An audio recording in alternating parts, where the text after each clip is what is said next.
Hello everyone, my name is Jay Hartone and I will be playing some Wasteland 2.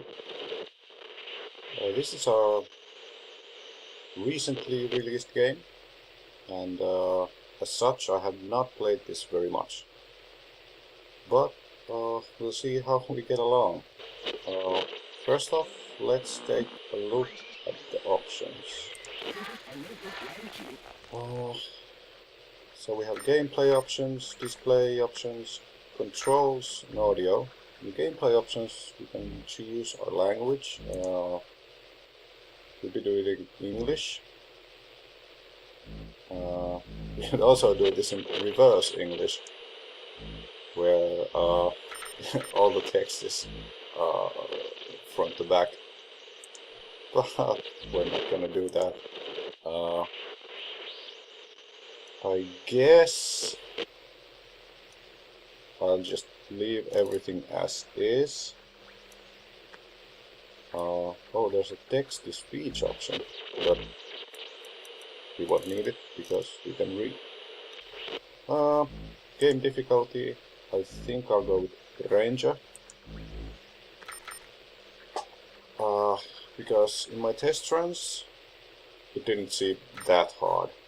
So yeah, I think that's suitable. Display options, everything's beautiful. Yep. And here you can customize all the keyboard key bindings. You can show the battle group with G, okay. Highlight all, okay. Area attack.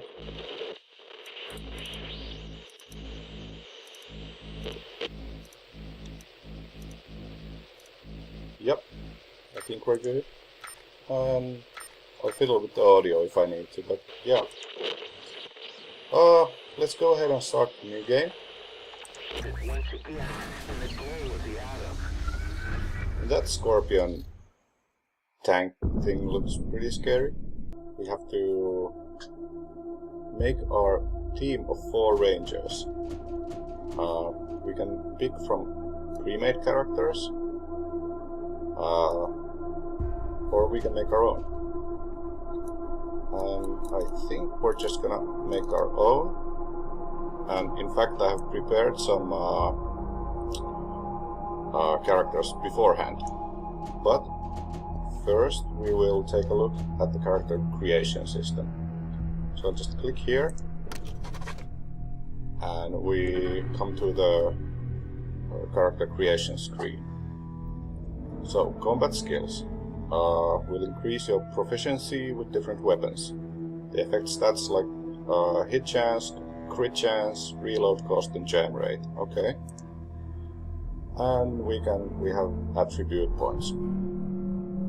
So here we have 7 attribute points we can distribute, and we can take points of attributes.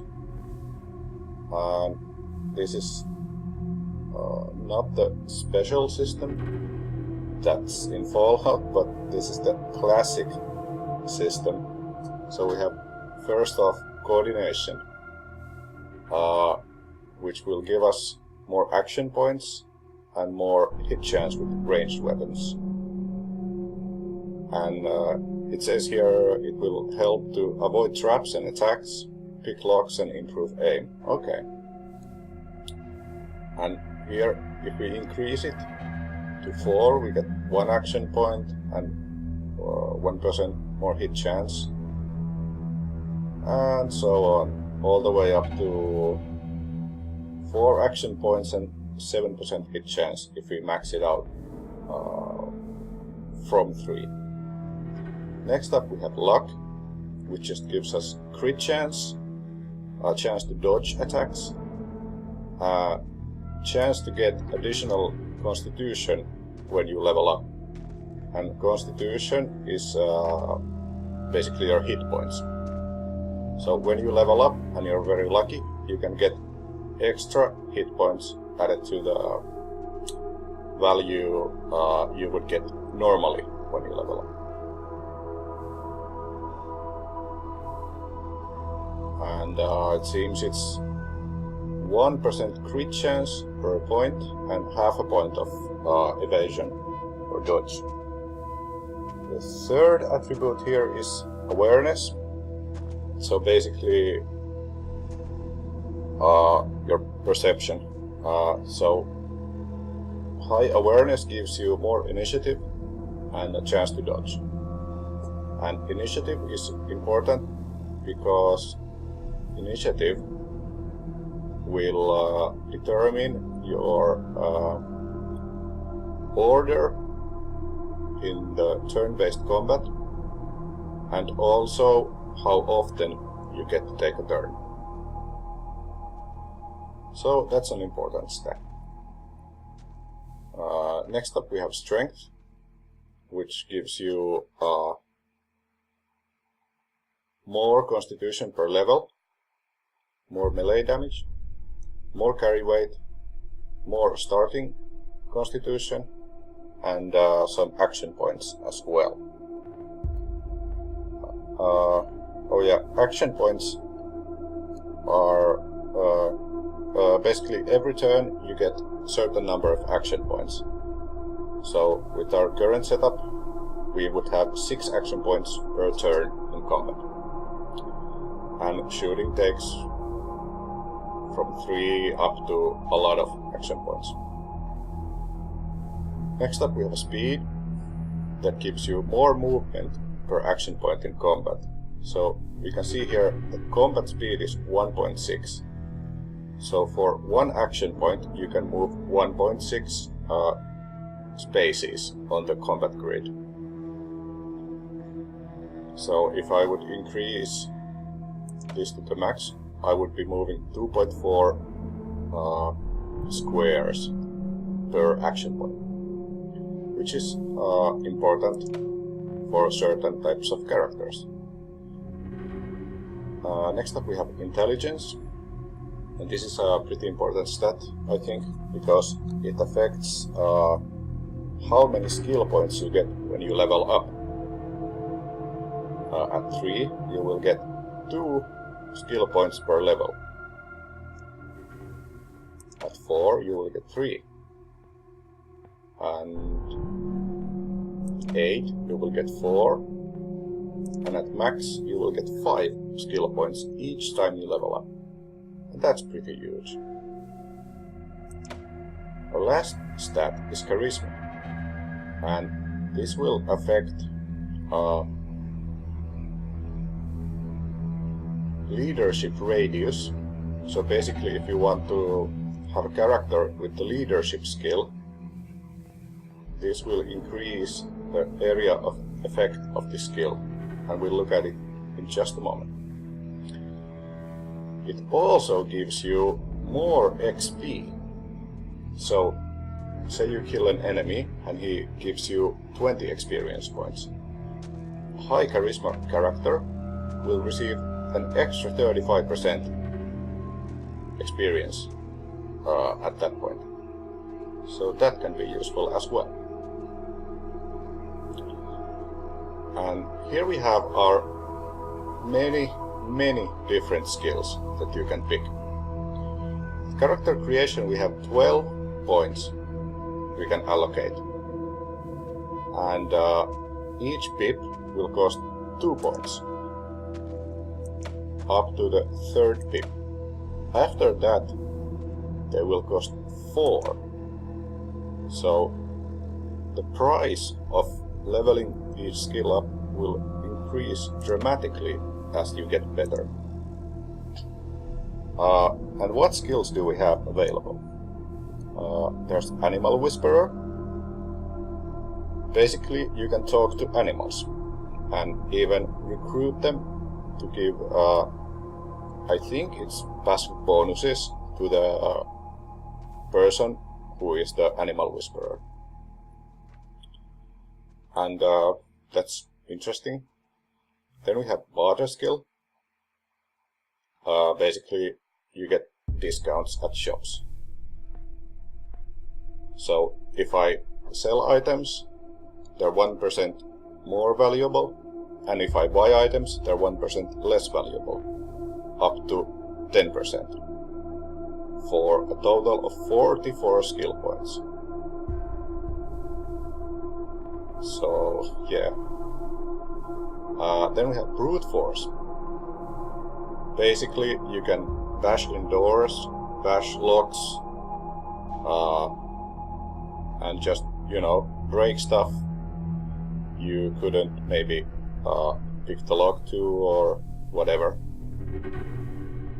We have next up we have hard ass, which is your intimidation skill. So when you have enough levels in hard ass, you basically unlock additional dialogue options and threaten people into doing what you want. The second conversation skill here is kiss ass. So you can be nice to people and make them do what you want that way. And I'm skipping a bit ahead to the third conversation skill, which is smart ass.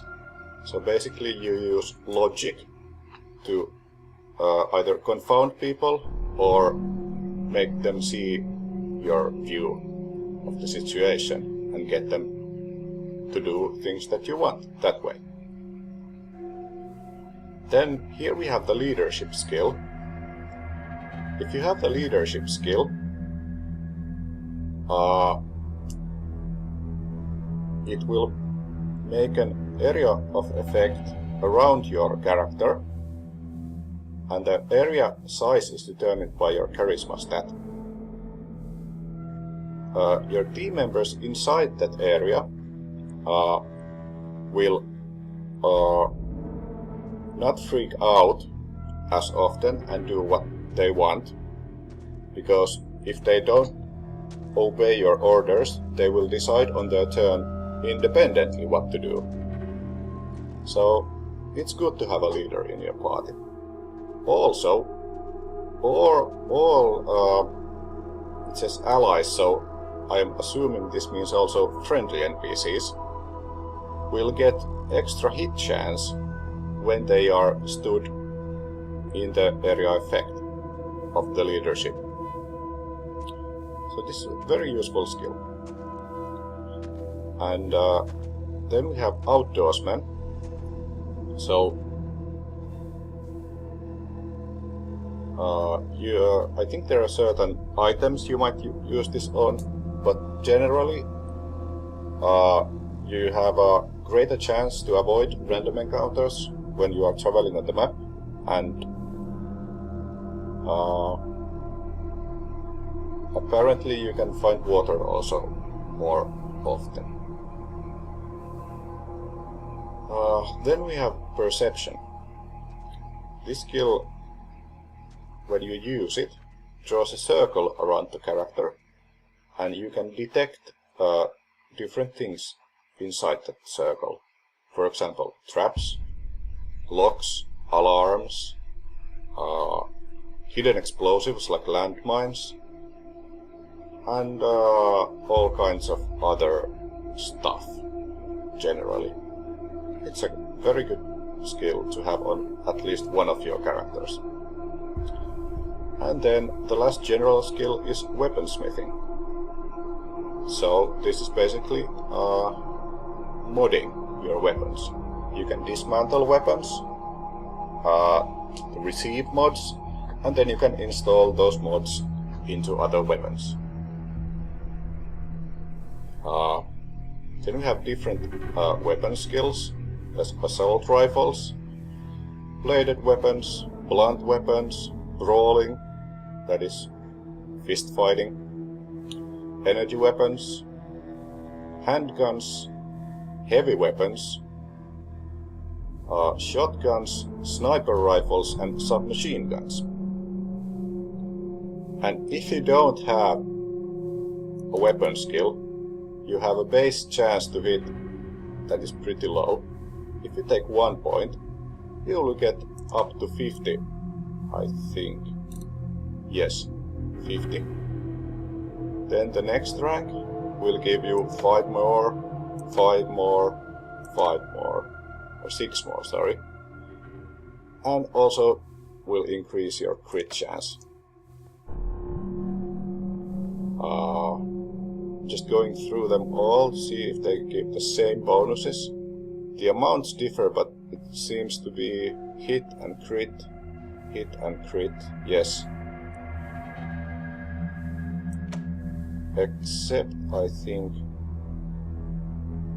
Well, okay. So energy weapons cannot crit. So the skill does not actually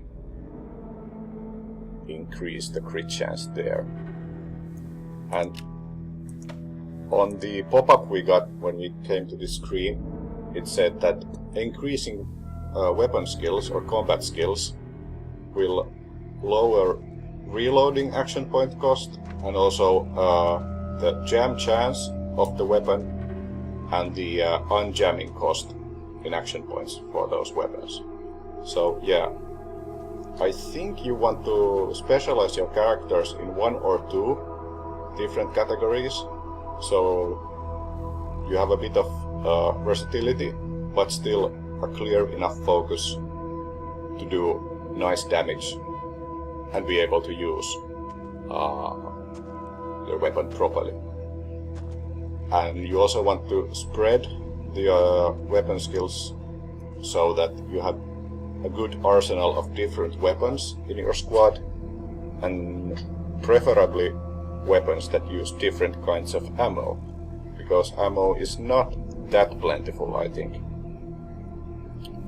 Okay, and third up we have knowledge skills. First up, alarm disarming. So if some object is alarmed or armed with an alarm, and you try to, say, pick the lock, the alarm will go off, alerting enemies or people who might be interested in you breaking into their stuff. So you'll need to disarm the alarm before doing anything else. And all these knowledge skills work the same way, so you have each pip will increase your chance to succeed against certain types of certain levels of objects. So say you have 4 points in alarm disarming, it says that you have only a 10% chance on a level 6 alarm and no chance at all to disarm a level 7 or more alarm. Well, then we have computer science. So you can hack into computers, rewire robots. I think you can unlock electronic locks also, and so on. Then we have demolitions. So this is disarming explosive traps, disarming landmines. Yeah, and that's it. Then we have field medic. So if your character has a field medic, he or she can use a med pack on herself or another squad member, even in combat, and those will heal a certain amount of constitution, and the amount will increase with your skill. Then we have lockpicking, so you can open locks without a key. Next up, mechanical repair, so you can repair some stuff.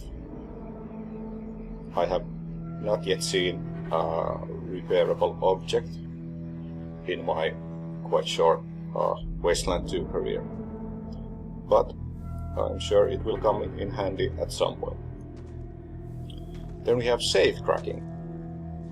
So if an object is locked not with a key but with a combination lock, you need to use safe cracking to open it. Then we have surgeon.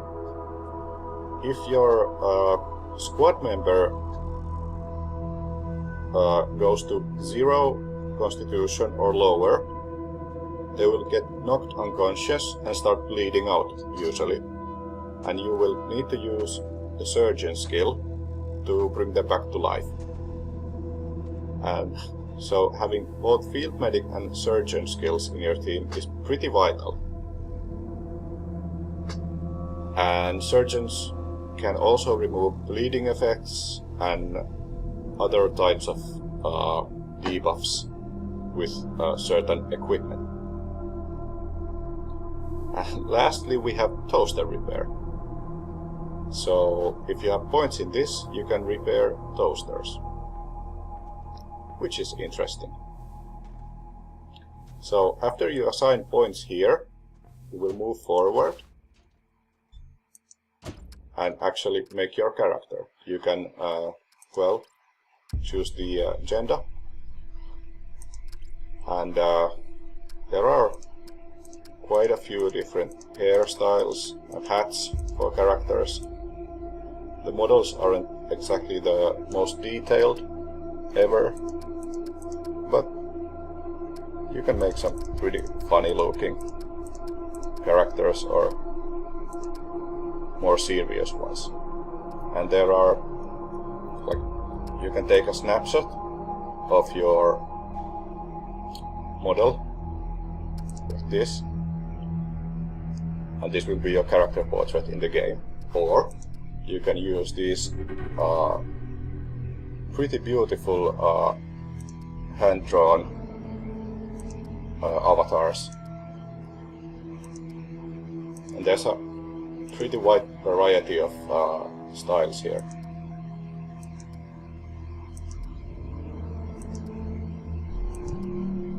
And you can name your character, set their age, choose a religion.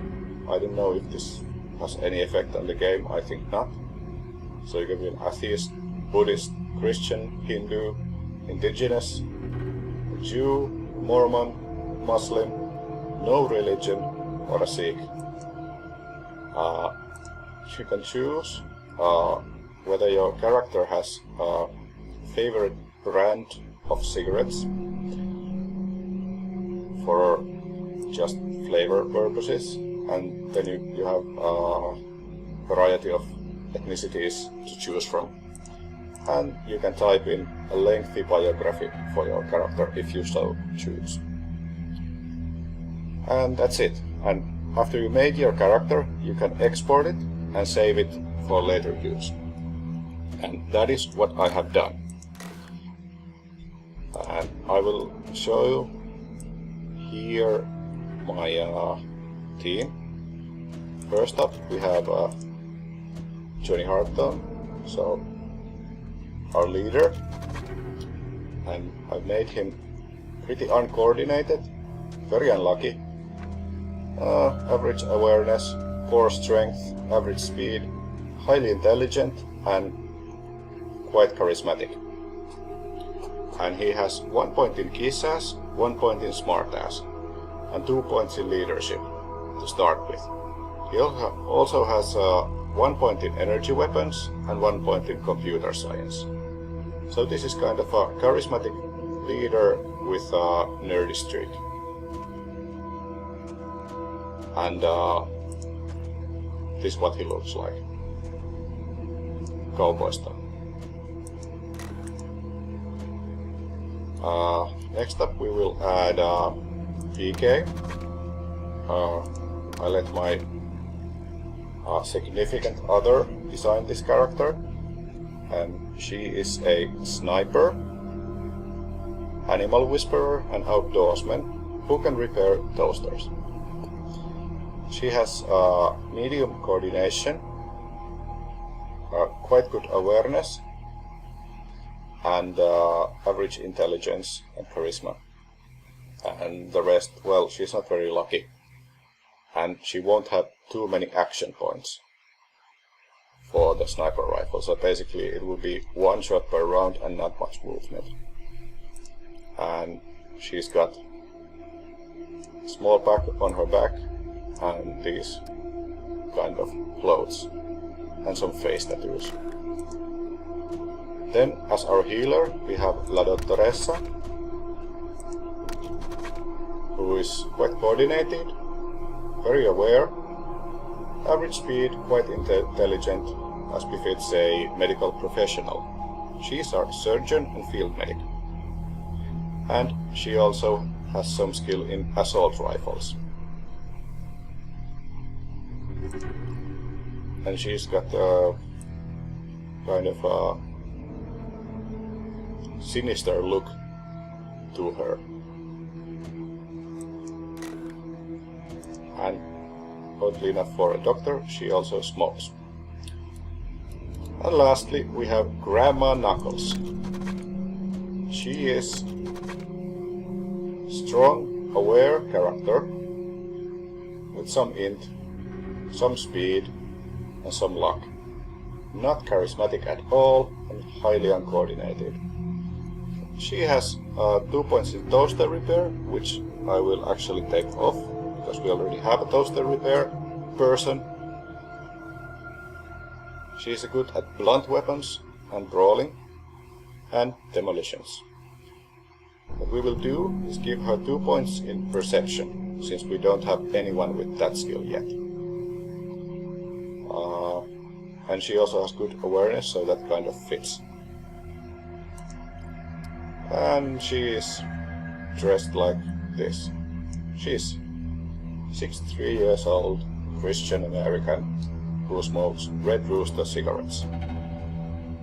I will save her with those skill modifications I made, and that's our team.